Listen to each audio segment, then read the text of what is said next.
Pokemon Legends ZA has introduced a battle system unlike any other Pokemon game previous to this. In previous installments, Pokemon battles have always been turn-based. Even in Pokemon Legends Arceus, we had a turn-based system that occasionally allowed for Pokemon to move multiple times in a row. But this game had no multiplayer. Going into Legends ZA, people expected this to be a completely single-player experience, but we actually do have a brand new ranked battle system for this game. This game has a ranked mode, but it's not like the traditional VGC style of battling or even singles matches. It's more like a free-for-all battle royale, or a spiritual successor to the battle royales that we saw in Pokemon Sun and Moon. The closest thing to an elo system that it has is just climbing from rank Z to A, but once you reach A, you simply fight amongst others who have reached that rank. There's no current leaderboard, but there is a reward for reaching rank K currently, and that is the Greninjite. I'm making this guide to help people understand just how this battle system works, and hopefully encourage more people to play it, because it's actually pretty fun, and within all the chaos that this game mode has, there is actually something to sink your teeth into. Anyways, let's just explain how this new battle system works and give a brief guide as to what you should be doing, since a lot of people are kind of just throwing things at the wall and seeing what sticks. With the new real-time battling system, there's more to consider in a moveset than just what does the highest damage with the lowest chance of missing. You need to consider the move's power, range, and cooldown time. Moves that used to be useless competitively now have some utility to them.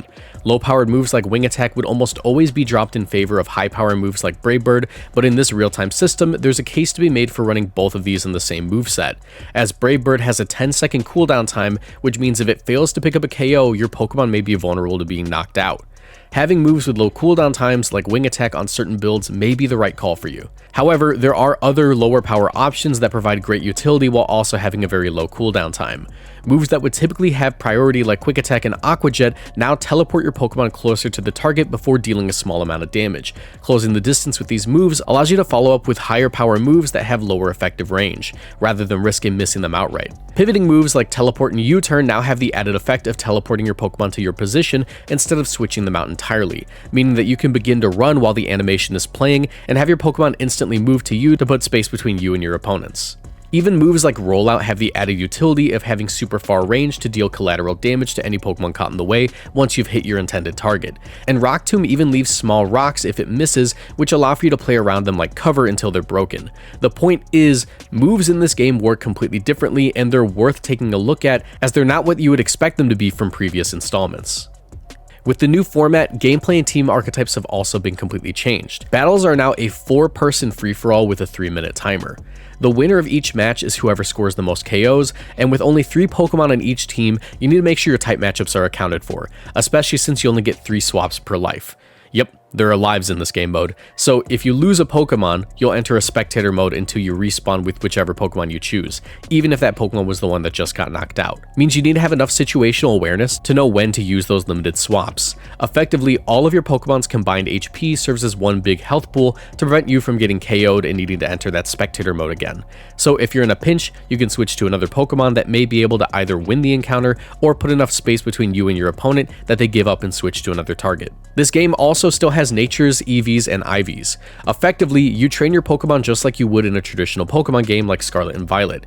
Your stats scale the same way, but with one major difference. In Pokemon Legends ZA, since it's a real-time battling system, speed now determines the modifier on your move's cooldowns. See for example these 2 Pokemon using Flare Blitz. Because Talonflame has a much higher speed stat, it really only needs to wait just under 4 seconds to use Flare Blitz a second time, where Pansear needs to wait the full 8 seconds advertised on the move. That's because Talonflame has a much higher speed stat than the Pansear. However, a Pokemon's speed investment doesn't affect their movement speed like you might think. That is something that's entirely determined by the species of the Pokemon. As you can see by the way Metagross moves much slower than Gardevoir, and Drampa moves much slower than the Metagross. Generally speaking, when you train a Pokemon for these battles, a 252-252-4 EV spread is perfectly fine, whether that be max speed with max attack, max HP with max defense, or even max HP with max attack. Just try to tailor that EV spread to fit the Pokemon's base stats. Don't try to make a super bulky Gengar, because it's not going to do anything better than the fast Gengar, and it'll probably lose to it anyways. With the new real-time battling system, status conditions have also been entirely reworked in Legends ZA. Burn now deals a small amount of damage over time while decreasing the power of physical moves. Paralysis now significantly and permanently cuts your Pokemon's movement speed. Sleep is now drowsiness, and it increases the cooldown timer of your moves. Freeze is still freeze, you just can't move for a certain amount of time, but it's as devastating as ever, as you can just be picked off by any Pokemon that comes by you. Confusion is now the least detrimental of these, as it simply makes it so your Pokemon won't follow its usual pathing to get from point A to point B. It might turn here or there, but it doesn't cause your Pokemon to hit themselves ever. Your movement is just slightly impeded. With the new battle system, there are some mechanics that you need to be aware of. You can now Mega Evolve multiple Pokemon, and Megas are now on a timer. As soon as your Mega Gauge fills up all the way, you can Mega Evolve any Pokemon holding their Mega Stone, but you can only have one Mega active at a time. Switching out the active Mega Pokemon causes the Mega timer not to drain, so this can be used as a way to preserve an active Mega for later on in a life. You can now also spend some of your Mega Gauge to deal more damage with a regular Pokemon move by clicking the plus button. This can be worth it for big AoE attacks like Earthquake or Draco Meteor to ensure that you pick up multiple KOs.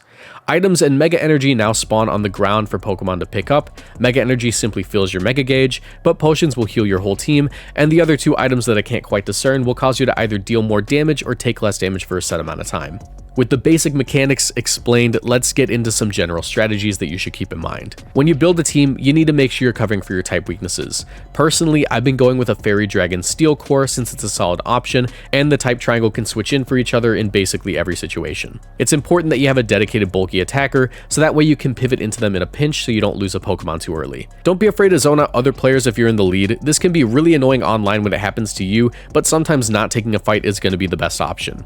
If you're about to lose a Pokemon, do your best to delay that as much as possible, because the longer the opponent takes to KO you, the less time they'll have to score more points. And finally, third partying is always a good idea. Big attacks like Earthquake and Draco Meteor have huge AoE damage that can KO multiple targets that have been softened up from fighting each other. Something I've noticed during my gameplay is that you should probably try to avoid using Alpha Pokemon. Yes, Alpha Pokemon are very strong and do come with 3 perfect IVs, but generally speaking, an Alpha Pokemon isn't great in a ranked battle. Their attacks are much bigger as they scale with the Pokemon's size, but so is that Pokemon's hurt box. Alpha Pokemon are more likely to eat stray attacks that weren't even meant for them, and they'll go down much quicker, since there's no actual stat differences between an Alpha and regular Pokemon as long as you bottle cap that regular Pokemon. On top of that, Alpha Pokemon just have trouble getting around the map geometry. They tend to get stuck on walls, and it's a lot harder to get them to take cover behind trees and stuff to avoid damage. Currently, I'm running a team consisting of a Leftovers Dual Screens Metagross with max HP and max attack, and the moves Bullet Punch and Zen Headbutt, a mixed attack a Mega Dragonite with a mild nature, max speed, max special attack, and 4 attack EVs. It's got the moves Extreme Speed, Hurricane, Breaking Swipe, and Draco Meteor for trying to steal KOs. And finally, I have a Mega Gardevoir, which seems pretty meta at the moment. It's got max speed and max special attack with Dazzling Gleam, Psychic, Calm Mind, and Protect. Protect is mostly just there in case I run into a Steel-type Pokemon like Mega Lucario, and I need to prevent a Bullet Punch before I run away. With all that, let's just go ahead and get into an example game real quick that I recorded for this video. In this game, I'll be explaining what I'm doing in each moment so you can get an idea as to what you should be going for in a match. Let's go ahead and get into it.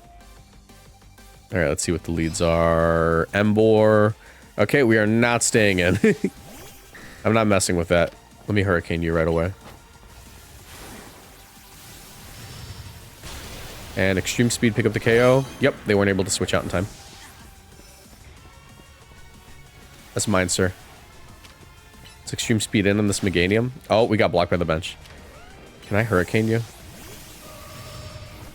Okay, that's not terrible. Let's switch in our Gardevoir.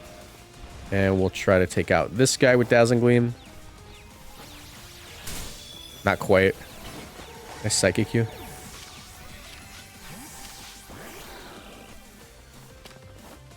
Dazzling Gleam. Nice. I'm gonna go into you. Probably not great because there's literally just a Greninja on the field, but it is what it is. And I can't switch anymore. I'm out of switches, so... Oh, Bullet Punch range. Can I get this Bullet Punch? Nice. And that's fine. We managed to take 3 KOs before we went down. And now I can Mega my Dragonite. And I think I'm just going to third party. Well, maybe I'm Mega my Gardevoir? No, I'm going to Mega Dragonite. It'll be fine. Because I can Extreme Speed and steal this KO. Nice, stole the KO. And we can Hurricane. Got that one. Breaking Swipe. And he managed to win that interaction. But we're in the lead now with 5.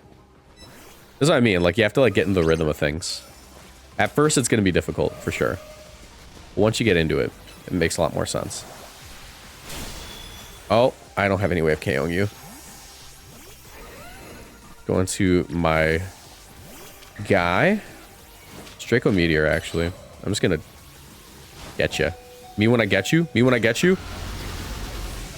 Nope, not a single KO. Looks like we're tied for the lead with the Meganium guy. So we just need to try to get a KO before. I think I go right into you again. Oh, wait, this isn't good, actually. Can I bullet punch you? It'd be great. Is that headbutt? Go to my Dragonite.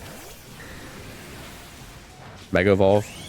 And we are going to hit a Draco here. We are hitting this Draco right now. As we connect with nothing because he bounced. Extreme Speed, is that enough? Got the KO. Tied for the lead. Extreme Speed. Hurricane, can I get this KO? Oh, I need to Extreme Speed and Extreme Speed, please, please, please. One more. Got him. We got him. We're in the lead. Oh, we just barely got that.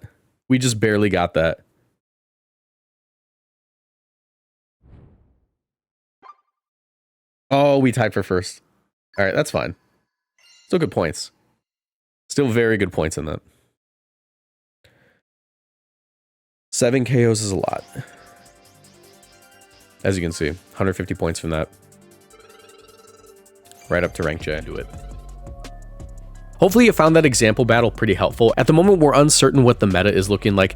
As of right now, we know that Mega Excadrill is a very strong Pokemon, Mega Gardevoir, and even Base Gardevoir are strong options, and Gyarados is a good Pokemon overall because of its typing. It's going to be immune to those ground moves that Mega Excadrill can go for, and it's a strong physical attacker, which means it can hit Mega Gardevoir on its weaker defensive stat. It's even got access to Ice Fang, which allows for it to hit Pokemon like Mega Salamence and Mega Dragonite, and it's just a generally strong option overall with its Mega form. We're still looking to see what ends up being meta, but those are just my early impressions of the game. If you guys want to keep up with this competitive format, I'll be uploading stream highlights and battles on my second channel, which you can go ahead and follow down below, as I made this video a collab with it for easy access. And I'll be streaming battles on my main channel every day from 6 p.m. to 9 p.m. CST. If you enjoy, be sure to leave a like, subscribe, comment down below what I should use in the battles, and just, you know, let me know what you think about this format. I think it's pretty interesting, and while it doesn't have a lot of depth, I did want to give a guide on it. So have a nice one. Goodbye.